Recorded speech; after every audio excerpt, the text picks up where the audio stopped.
36번 다음 개방경제 모형을 고려하자.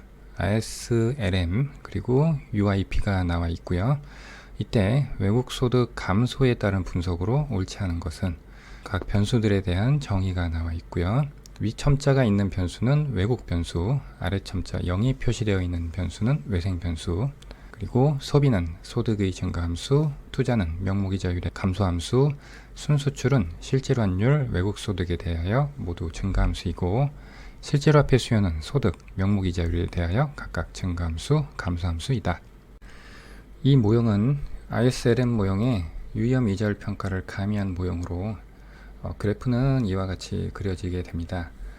왼쪽 그래프는 우리가 보통 알고 있는 ISLM 그래프가 되겠고요. 그래서 이자율 소득 평면에서 IS 곡선은 우하향하는 모습을 가지게 되고 LM 곡선은 우상향하는 모습을 가지게 됩니다.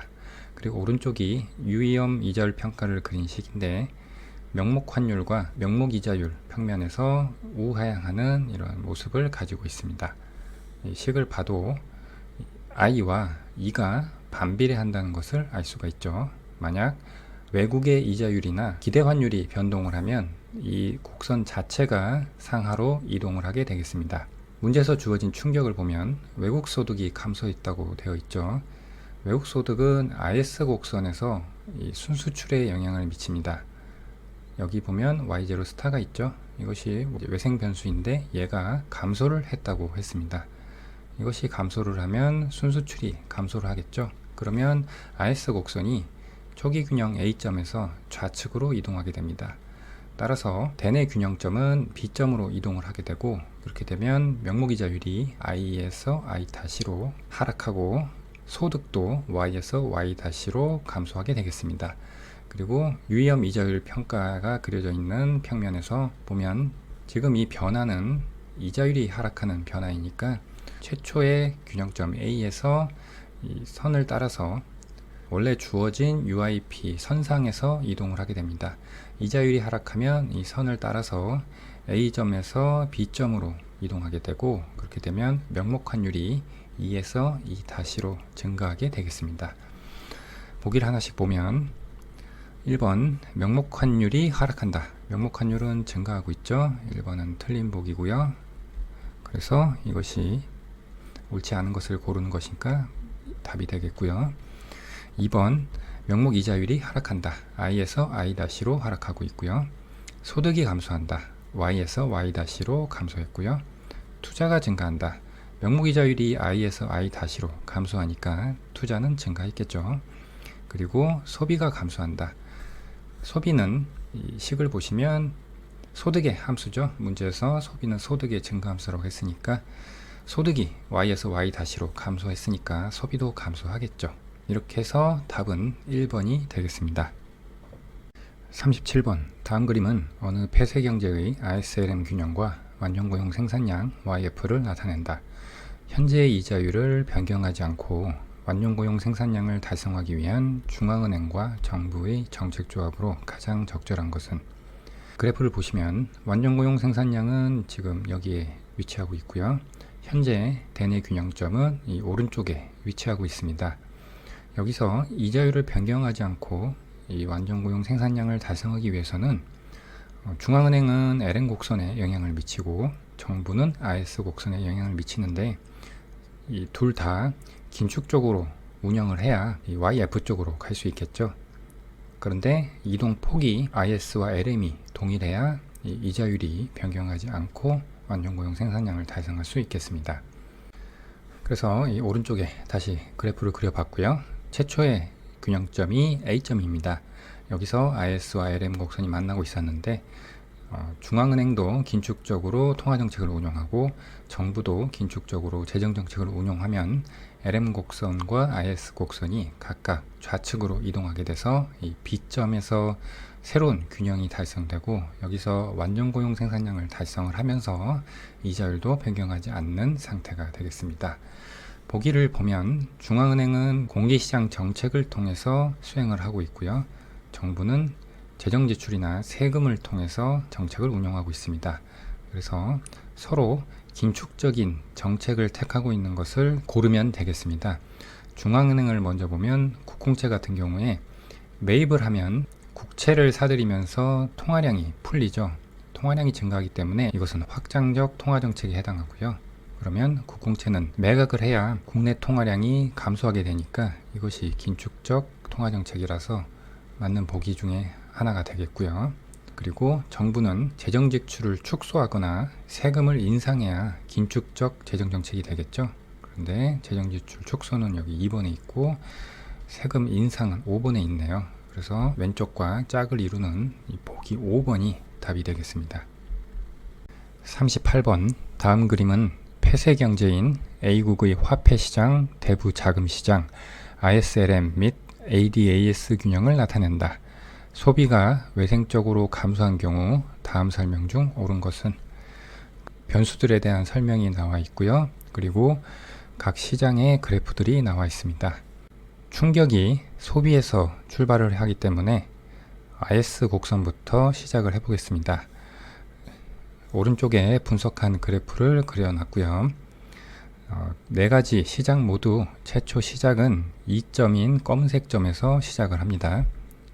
소비가 외생적으로 감소했으니까 재화시장의 균형식인 IS 곡선이 왼쪽으로 이동하게 되겠습니다. 그래서 이 파란색 점에 이자율 R1 그리고 국민소득 Y1의 수준으로 이동하게 되고요.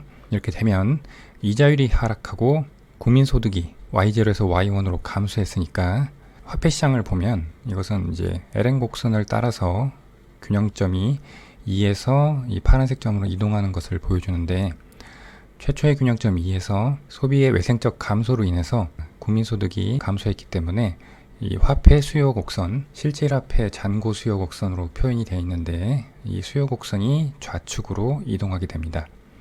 그래서 이 파란색 점으로 이동하게 되고요. 그래서 균형은 이 파란색 점이 되고요. 이자율은 R1이고 이것이 이 아래에 있는 R1과 일치하는 그림이 되겠습니다. 그리고 대부자금 시장을 볼 텐데 소비 외생적 감소로 인해서 이 대부자금 시장의 공급을 보면은 여기 소비가 감소하기 때문에 저축은 증가하게 됩니다. 그래서 대부자금 시장의 공급 곡선은 우측 이동하게 되고요. 그러면 대부자금 시장의 수요 곡선을 따라서 이 파란색 점으로 가게 돼서 이자율도 R1으로 하락하는 모습이 나오게 되겠습니다.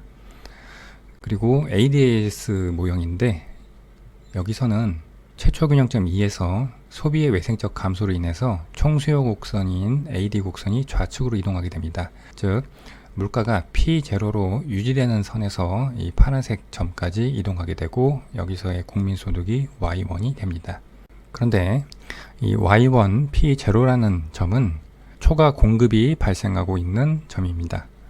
즉 P0라는 물가 수준에서 총 수요는 Y1이고 총 공급은 Y0죠. 그래서 이렇게 초과 공급이 존재하기 때문에 물가가 하락을 하게 됩니다. 물가 하락하면서 국민소득은 Y2로 증가하게 됩니다.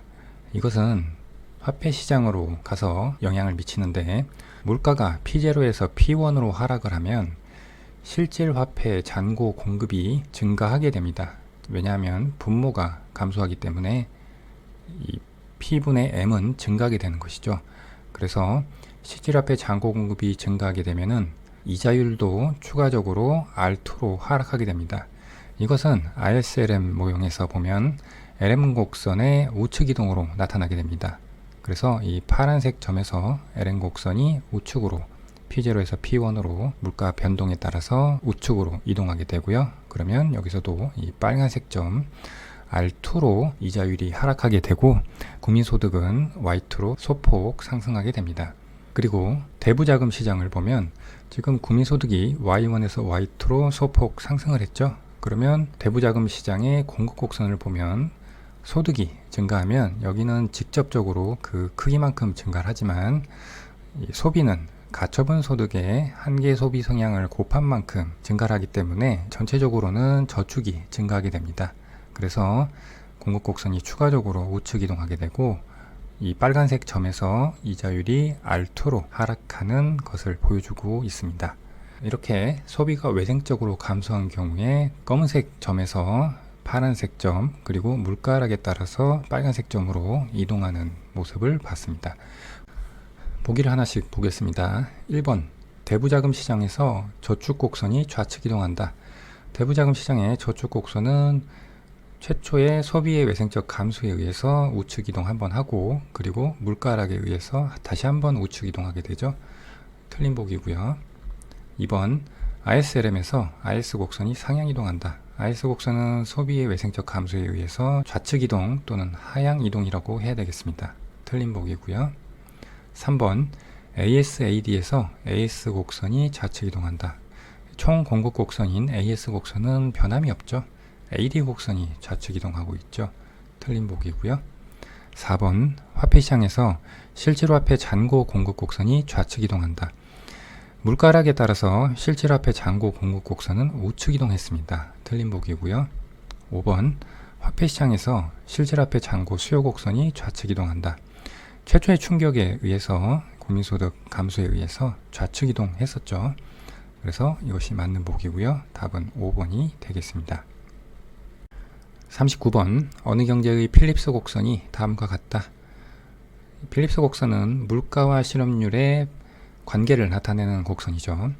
이 경제에서 장기 필립스 곡선과 단기 필립스 곡선을 따라 인플레이션율을 각각 1%포인트 낮출 때 실업률의 변화는 단, 파이 익스펙테이션, U는 각각 인플레이션율, 기대 인플레이션율, 실업률을 나타낸다. 필립스 곡선식에서 장기 필립스 곡선을 먼저 구해보면 장기에는 기대 인플레이션율과 인플레이션율이 일치하게 됩니다. 그래서 이거를 대입을 해보면 결국 이 실업률이 자연 실업률인 0.05와 같아져야 되고요. 이게 바로 장기 필립스 곡선의 식이 되겠습니다.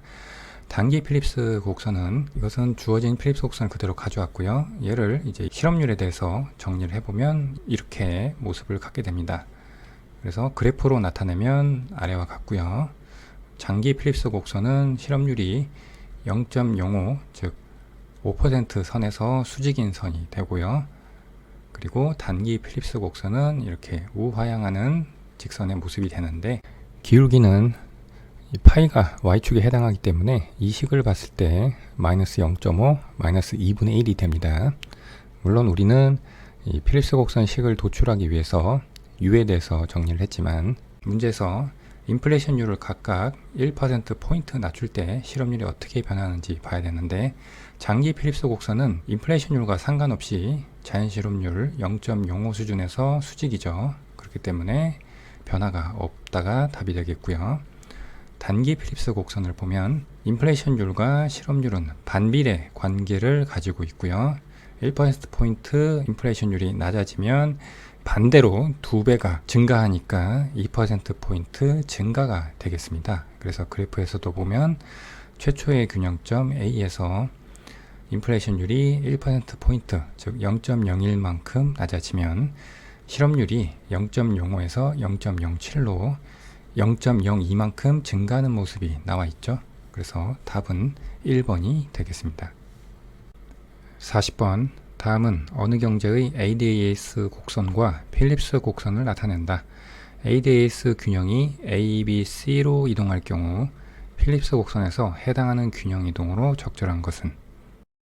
ADAS 곡선에서 최초의 A점에서의 국민소득을 잠재 생산량 Y스타라고 하고요. 그리고 A, B, C 이동을 할 때 B점에서의 국민소득을 Y0라고 하겠습니다. 그 다음 필립스 곡선은 여기도 설명이 나와 있지만 물가상승률과 실업률 간의 경험적인 관계를 보여주는 곡선이 되겠습니다. 그래서 장기 필립스 곡선이 위치한 실업률을 자연 실업률 UN이라고 놓고요. 그리고 ADAS 곡선과 필립스 곡선은 오크네 법칙에 의해서 연결이 됩니다. 오크네 법칙은 실업률과 총생산 갭 간의 관계를 나타내는 식으로 잠재 생산량 Y스타와 자연 실업률 UN이 일정하다고 할 때 Y와 U, 즉 국민소득과 실업률 간의 역관계를 나타내는 법칙이 되겠습니다. 이러한 배경 지식을 가지고 문제에 적용을 해보면 ADAS 모형에서 A점에서 C로 이동하는 과정에서 일어난 변화를 보면 물가는 계속 하락하고 있죠. 그러면 필립스 곡선에서 물가 상승률도 하락하는 방향으로 나와야 되겠습니다. 산출량을 보면 국민소득이 잠재 생산량 수준인 Y스타에서 Y0로 증가했다가 다시 Y스타로 돌아오고 있죠. 국민소득 Y가 증가했다가 다시 원래대로 돌아온다는 것은 오컨의 법칙에 의해서 실업률은 감소했다가 증가하는 것을 의미합니다. 즉 실업률은 감소했다가 증가해야 되니까 지금 왼쪽에서 B점을 의미하는 점이 장기 필립스 곡선의 왼쪽에 위치해야 되겠죠. 그래서 이 오른쪽에 보기를 보면 일단 1, 2, 3번은 I에서 시작을 합니다. ADAS 곡선에서 ABC점에 이동해서 봤지만 물가는 하락하면서 국민소득이 증가했다 감소했기 때문에 여기서도 인플레이션은 감소하면서 실업률은 감소했다가 증가해야 됩니다. 그래서 그런 점은 IKL 밖에 없죠. 그래서 3번이 해당하는 답이 되겠고요. 4번, 5번을 보면 4번은 L에서 시작을 하는데 여기서는 인플레이션이 감소하는 가운데 실업률이 감소하면서 증가하는 점이 없죠. 그리고 F점도 보면 그런 점을 만들려면 FHI라던가 FHL 혹은 FKL이 나와야 되는데 여기서 보면 FIJ라고 해서 내려와서 오른쪽으로 가는 실업률이 증가하는 점이 나와 있죠. 그래서 답이 되는 것은 없겠고요. 그래서 40번 문제의 답은 3번이 되겠습니다. 지금까지 2021년 공인회계사 경제원론을 풀어봤고요. 이 다음에는 기존에 요청해온 문제인 19년 감정평가사 문제 그리고 20년 세무사 재정학 문제를 순서대로 풀어보도록 하겠습니다.